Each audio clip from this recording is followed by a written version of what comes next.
Le Conseil général de l'économie, de l'industrie, de l'énergie et des technologies, le CGEIET, a publié en novembre un rapport sur la consommation d'énergie du numérique en France. L'étude recense le parc, liste les consommations et en déduit le montant global.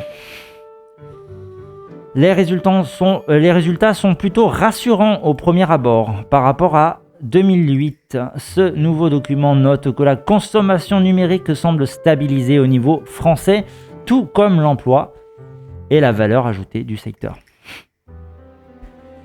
Les transformations massives en cours, croissance des usages vidéo, numérisation de l'économie, plateformisation, etc., ne semblent pas se traduire dans l'énergie dépensée.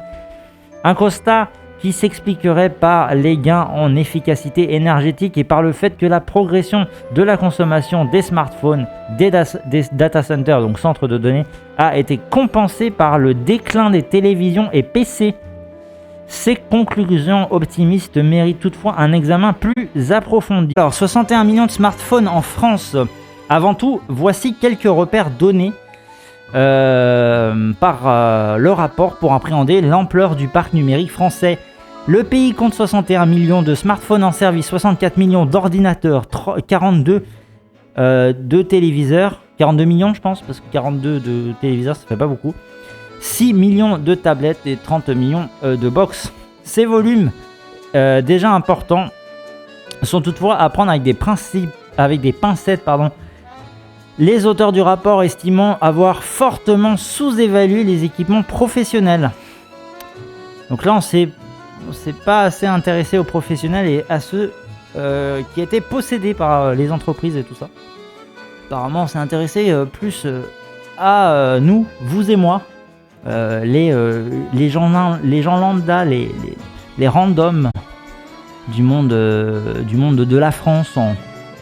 Entreprise, donc on est à 7,1 en 2015, on a réduit à 5,8. On dirait qu'on a moins d'appareils finalement, on a réduit. Les réseaux ont augmenté un peu, les data centers ont augmenté aussi. On ne trouve pas les mêmes chiffres. Nous, on avait une consommation tout à l'heure en TWh de 10 pour le data center, et là on est à seulement 7. C'est un chiffre, c'est pas marqué, non, 2015-2018, ouais, je sais pas. Le rapport prévoit dans les prochaines années une croissance du parc de smartphones, notamment chez les personnes âgées qui n'en avaient pas encore, une baisse de celui des PC, la stabilisation des tablettes et une saturation du temps passé sur l'écran, qui s'établit aujourd'hui à 41 heures semaine. Dis donc, on regarde plus l'ordinateur qu'on travaille, Il faut retourner au travail maintenant. Ça suffit les conneries.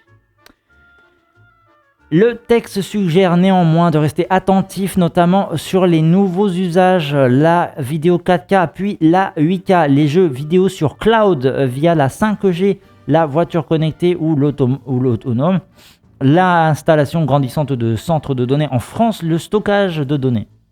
Une hausse de 10% de la vidéo 4K en 2030. Produirait à lui seul une hausse de 10% de la consommation électrique globale du numérique. Voilà, ne regardez pas des vidéos en 4K, ce live et cette rediff, probablement pour vous, n'est pas en 4K. Voilà. Et on est en live, alors du coup on envoie 6000 kbps, ce qui est assez faible pour une vidéo en 1080p, mais ça reste quand même du 1080p. Bref, nous pensons que ces conclusions rassurantes doivent être pour le moins tempérées pour 3 principales raisons. L'efficacité énergétique pas éternelle. Alors, le premier est l'efficacité énergétique. Le célèbre énergéticien Jonathan Gomez a établi en 2011 que la puissance de calcul par joule double tous les 1,57 ans. Mais cette loi de Gomez résulte d'observations sur quelques décennies seulement. Une éternité à l'échelle du marketing. Pourtant, le principe de base du numérique est toujours le même. Depuis l'invention du transistor en 1947, utiliser le déplacement des électrons pour mécaniser le traitement de l'information. La cause principale de la réduction de consommation est la miniaturisation. Or, il existe un seuil minimal de consommation d'énergie physique pour déplacer un électron dit minimum de Landauer. Pardon. Un tel minimum théorique ne peut qu'être approché en termes technologiques. Oui, parce que avoir une valeur, théorique, par calcul mathématique, etc., ça reste difficilement atteignable dans de la technologie, dans la façon de concevoir les choses en réel, en dur, parce que en fait, la théorie, ça montre vraiment le minimum atteignable.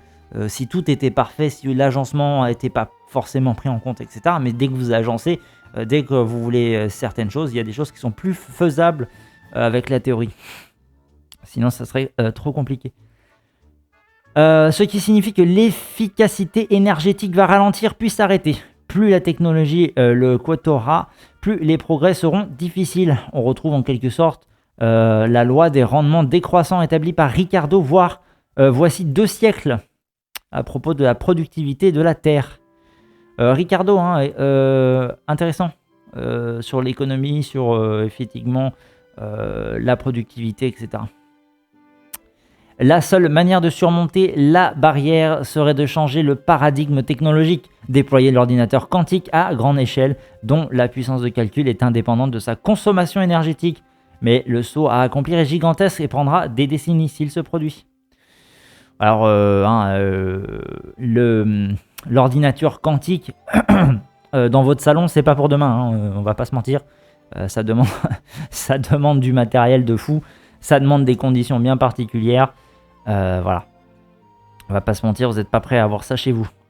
Et en plus, il faut savoir que l'ordinateur quantique, ça a des avantages sur certains calculs, ça n'en a pas sur certains autres. Donc c'est pas magique. Voilà, ce n'est pas totalement magique. Voilà. Alors, une croissance de données exponentielle. La seconde raison pour laquelle le constat du rapport est à relativiser est la croissance du trafic et de la puissance de calcul appelée. Selon l'entreprise informatique américaine Cisco, le trafic décuple actuellement tous les 10 ans. Suivant cette loi, il serait multiplié par 1000 d'ici 30 ans. Aujourd'hui, un tel débit est impossible. L'infrastructure cuivre 4G ne le permet pas. La 5G, la fibre optique rendrait possible une telle évolution, d'où les débats actuels. C'est pour ça qu'on fout de la 4G, de la 5G et de la fibre optique de plus en plus. Ça veut dire que si on vise à avoir de la 5G et de la fibre, forcément, c'est qu'il y a un objectif de rendement, de toujours plus d'infrastructures, de toujours plus d'échanges dans les réseaux, etc. Et donc, du coup, mécaniquement, on vise à avoir plus de smartphones, d'objets connectés, de voitures autonomes, on a parlé, de robotique, de plein de choses qui vont déjà consommer dans la construction, évidemment, mais aussi dans le fait de consommer de l'énergie. Alors qu'on risque d'avoir une baisse de l'énergie dans le futur si on ne trouve pas des moyens sérieux et efficaces pour produire de l'énergie. Et donc il y a vraiment 2 mondes qui se bataillent entre la sobriété, arrêter de construire toujours plus et se satisfaire soit de ce qui est déjà là, soit en réduire encore un peu, ou alors la fuite en avant vers le progrès, vers toujours plus de technologies connectées et machin. Et c'est une vraie lutte acharnée entre 2 visions du monde qui se confrontent.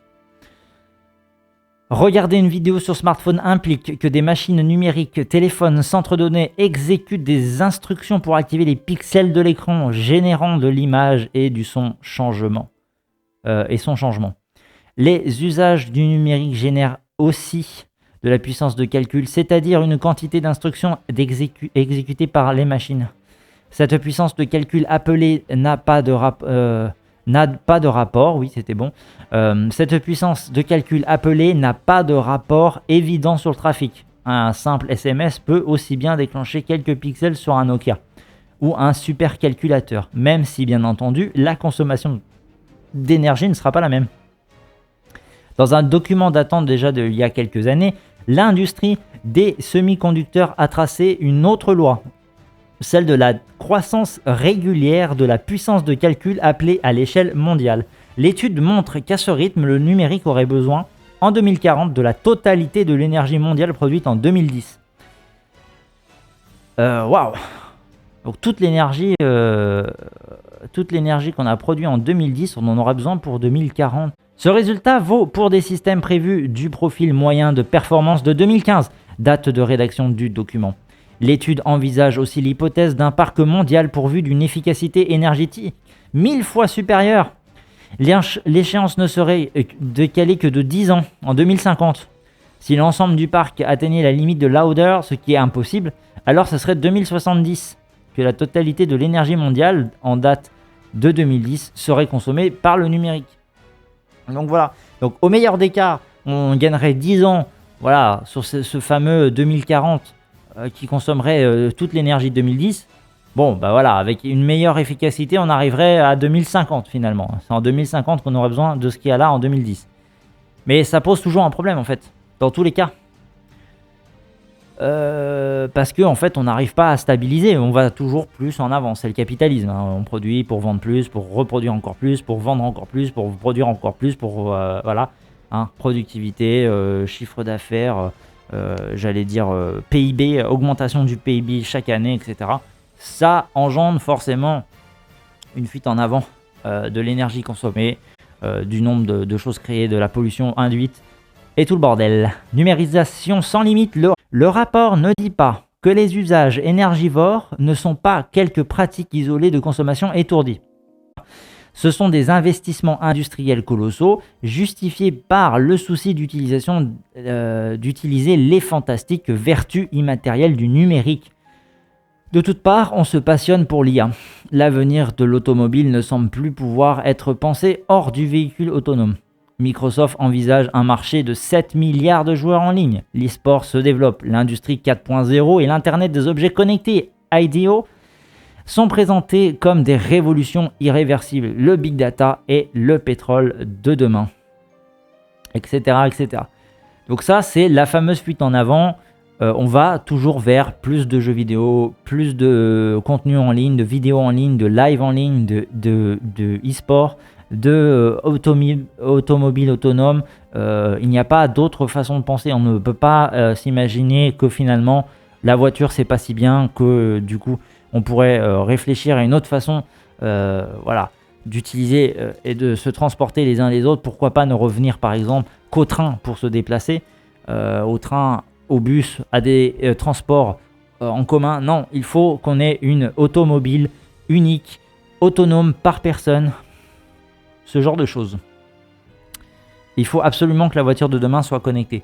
Il faut absolument, évidemment, que tous les objets soient nombreux en notre possession, que l'on puisse contrôler notre lumière à distance avec une télécommande qui va aussi allumer les stores et qui vont aussi répondre à nos faits et gestes, à notre voix. Une IA qui comprend ce que l'on dit pour ouvrir, allumer la lumière, pour l'éteindre, pour lancer un morceau de musique, etc. Il n'y a plus que ça, c'est la seule voie possible. C'est un peu ça la critique là qui est faite. Or, donnons quelques chiffres. Strobel, Ganesh et McCallum ont montré qu'à partir d'un réseau de neurones courants utilisé pour traiter le langage naturel, qu'un entraînement consommerait 350 tonnes de CO2, soit 300 allers-retours New York, San Francisco. Donc l'IA, voilà, l'IA a besoin. Donc l'IA, c'est un réseau de neurones qui va interpréter des bits, les transformer et produire un résultat en passant par plusieurs chaînes, etc. pour avoir un résultat qui convient à la logique humaine.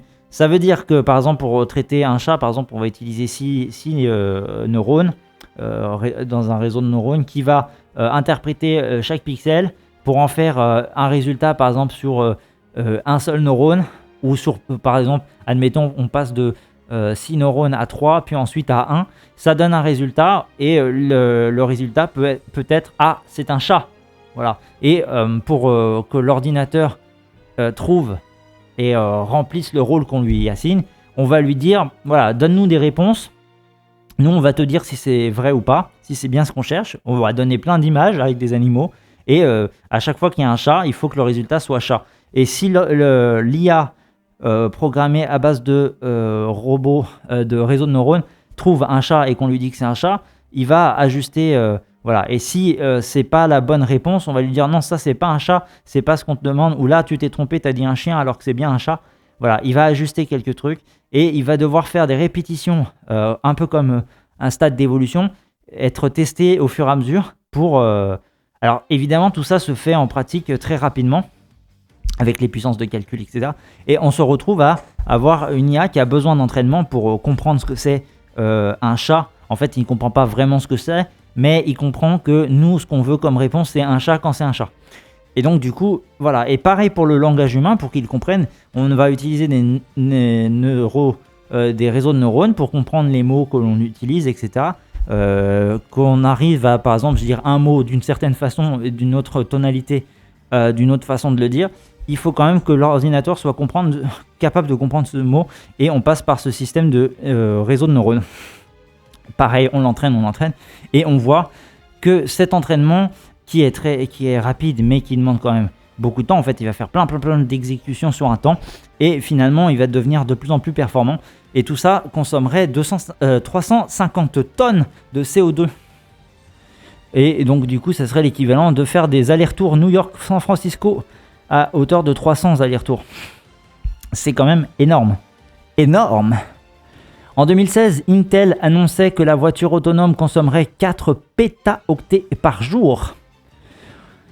Sachant qu'en 2020, une personne génère ou fait transiter 2 gigabits par jour. 2 millions de fois plus. Voilà.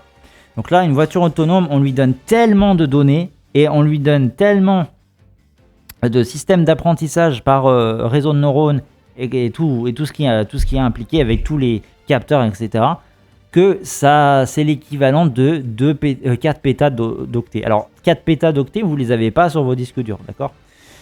Donc, autant vous dire que ça demande des puissances de calcul assez phénoménales.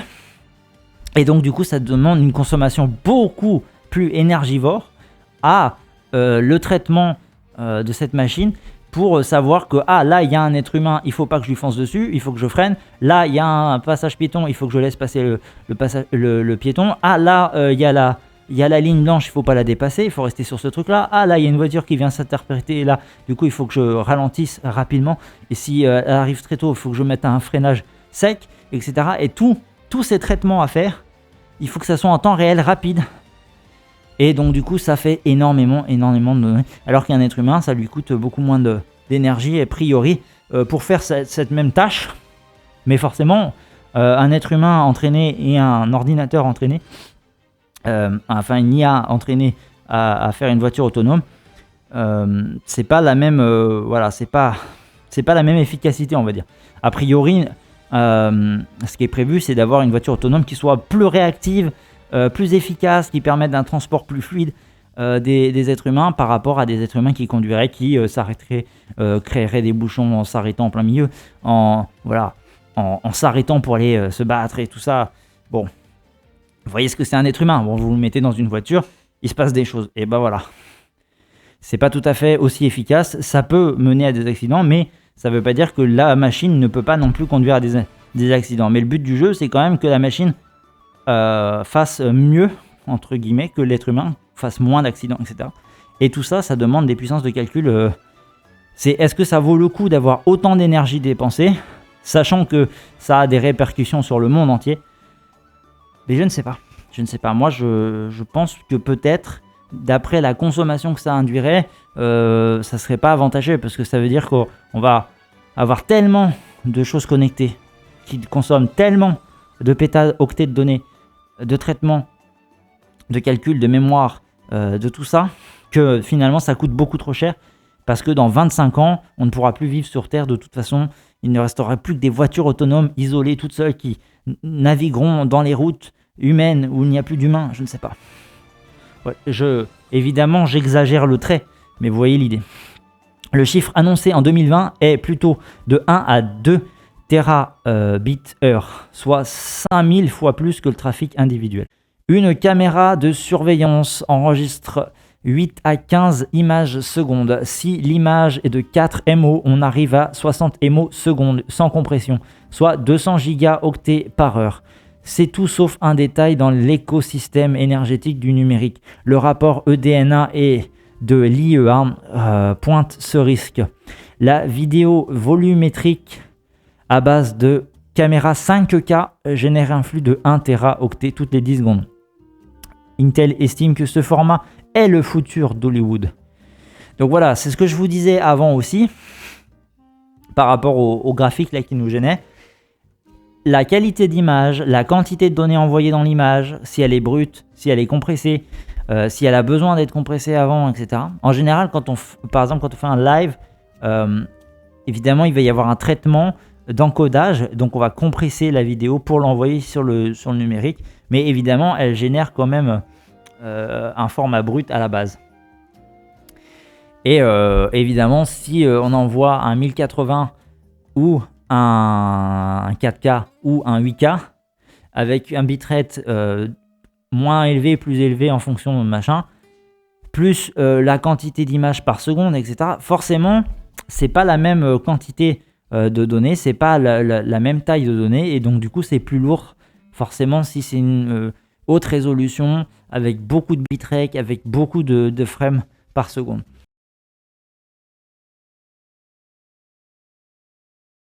Et le jeu en ligne consomme déjà plus en Californie que la puissance appelée par les chauffe-eau électriques, les machines à laver, la vaisselle, les sèche-linges et les cuisinières électriques. Pareil, le jeu en ligne qui devient de plus en plus le jeu directement en cloud, calculé par des ordinateurs. Forcément, c'est en plus du temps réel, ça demande des calculs de polygones, de tout un tas de choses qui forcément est bien pire. En termes de vidéo, une vidéo c'est un envoi de pixels sur un truc plat. Le calcul 3D en amont avec un jeu vidéo, c'est encore un coût supplémentaire. Les émissions en hausse dans tous les secteurs. Tout ça pourquoi exactement?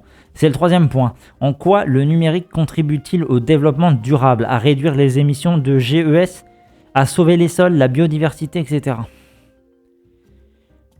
Le rapport Smart 2020 promettait en 2008 20% de réduction de gaz à effet de serre grâce au numérique. Nous sommes en 2020 et rien ne s'est produit. Le secteur TIC représente 3% des émissions de GES planétaires, gaz à effet de serre, ce que prévoyait plus ou moins le rapport. Mais pour les autres secteurs, rien ne s'est réalisé, alors que le numérique s'est largement diffusé, les émissions augmentent partout. Et oui, on consomme plus, donc on consomme plus. Voilà, c'est aussi simple que ça. Même si on réduit des coûts ici et là, au final, ça augmente quand même la consommation en général, ou en tout cas, ça stagne au pire des cas. La technique mise en avant se sont pourtant diffusées. Les moteurs intelligents ont partout progressé. La logistique a massivement recours au numérique, et bientôt l'intelligence artificielle, sans parler de l'usage courant de la vidéoconférence, du e-commerce, des logiciels de guidage dans les transports. Les réseaux énergétiques sont pilotés électroniquement, mais les réductions ne sont pas produites, au contraire. Aucun découplage des émissions avec la croissance économique n'est en vue, ni sous l'angle GES, ni sous celui d'autres paramètres tels que la consommation de matériaux. L'OCDE prévoit que la consommation de matière triplera quasiment en 2050. Voilà. Et ça, c'est comme l'énergie. Plus on a d'énergie et plus on l'utilise. Et on crée, par exemple, on va prendre l'exemple de l'énergie. On revient un peu à tout ce qu'on avait dit la semaine dernière, un peu. On va créer de l'énergie à base de bois au départ, puis de l'énergie mécanique hydraulique avec les moulins, puis ensuite on se dit du coup on a trouvé une autre énergie. Est-ce que cette nouvelle énergie surpuissante qu'est le pétrole, est-ce qu'on l'a mis à la place de ce qu'on utilisait déjà? Donc on a soit augmenté légèrement, soit diminué. Non, on l'a additionné. Donc on additionne les énergies qu'on utilisait déjà, on rajoute l'énergie du pétrole. Maintenant on crée des panneaux solaires, des vents, des éoliennes sur terre ou sur mer, etc. On développe un peu ces énergies-là, Est-ce qu'on s'en sert pour transvaser l'énergie qu'on utilisait déjà? Non, on additionne, on ajoute. Et on se dit, on a plus d'énergie, donc on va créer de nouvelles choses qui vont consommer plus d'énergie. Mais comme on a créé un surplus d'énergie, ce surplus d'énergie va être utilisé par les nouveaux usages. Et donc du coup, on va démultiplier, massifier tout ce qu'on a créé. Voilà. Donc on a toujours ce fameux effet rebond. Ce fameux effet rebond. On se dit, ah, mais on a trouvé des technologies beaucoup moins polluantes, on va les remplacer. Non, on additionne, on ajoute toujours plus. On va toujours plus en avant, on vend à plus de gens, on rend accessible à plus de gens. Et voilà. Effet rebond. Le coupable, dit le rapport 2020, c'est l'effet rebond. Celui-ci repose sur le paradoxe de Jevons en 1865, qui énonce que tout progrès dans l'efficacité énergétique se traduit par une hausse des consommations. Et oui, curieux paradoxe. Moi, je trouve que c'est pas tant un paradoxe que ça. On fait une sobriété énergétique, donc on est capable de créer plus d'énergie avec moins d'efforts, et donc du coup, on utilise le surplus d'énergie qu'on a créé. C'est aussi simple que ça. Curieux paradoxe, à vrai dire. Les différentes formes d'effets rebonds systémiques, etc., rappellent quelque chose de connu. Elles peuvent prendre les gains de productivité tels qu'on les trouve par exemple chez Schumpeter ou Adam Smith en 1776. Un article méconnu montre d'ailleurs que dans le cadre de l'analyse néoclassique qui suppose que les agents cherchent à maximiser leurs gains, le paradoxe devient une règle suivant laquelle tout gain en efficacité qui se doublerait d'un gain économique se traduirait à coup sûr par une consommation croissante. Or, les gains en efficacité évoqués jusqu'ici, loi de Koumei, etc., ont généralement cette propriété. Un rapport de General Electric illustre très bien la difficulté. L'entreprise se félicite que l'usage des smart grids lui permette de réduire ses émissions de CO2 et de faire des économies. La réduction des GES est donc profitable. Mais que va-t-on faire dans ces entreprises avec ce gain ? Rien n'est dit à ce sujet. Va-t-elle réinvestir dans consommer plus ? Ou va-t-elle choisir d'autres priorités ? Rien ne l'indique. Le document montre que les priorités générales de l'entreprise restent inchangées. Il s'agit toujours de satisfaire des besoins qui vont évidemment croissant. Le numérique menace la planète et ses habitants. Déployer la 5G sans interroger et encadrer ses usages va donc ouvrir la voie à toutes ces applications mortifères. L'économie numérique risque d'achever le climat et la biodiversité et non pas de la sauver. Vivrons-nous l'effondrement le plus grand et le mieux monitoré de tous les temps ? Elon Musk parle déjà de se réfugier sur Mars et les plus riches achètent des propriétés bien défendues dans des zones qui seront les moins touchées par le désastre global. Car le réchauffement climatique menace l'agriculture. Entre manger et surfer, il faut choisir. Ceux qui ont capturé la valeur avec les réseaux numériques ont la tentation de s'en servir pour échapper à leurs responsabilités. Que faire ? Sans doute exactement l'inverse que ce que prévoit l'industrie. Interdire le 8K à défaut d'encourager son usage. Réserver l'IA à des usages restreints à forte utilité sociale ou environnementale. Limiter la puissance drastiquement appelée de l'e-sport. Ne pas déployer la 5G à grande échelle. Assurer une infrastructure numérique restreinte et résiliente. Et d'accès universel, permettant de conserver des usages low-tech et peu consommateurs de calcul en bande passante. Favoriser les systèmes mécaniques ou prévoir du numérique débrayable, ne rendant pas inopérants les techniques de réserve. Prendre conscience des enjeux, se réveiller.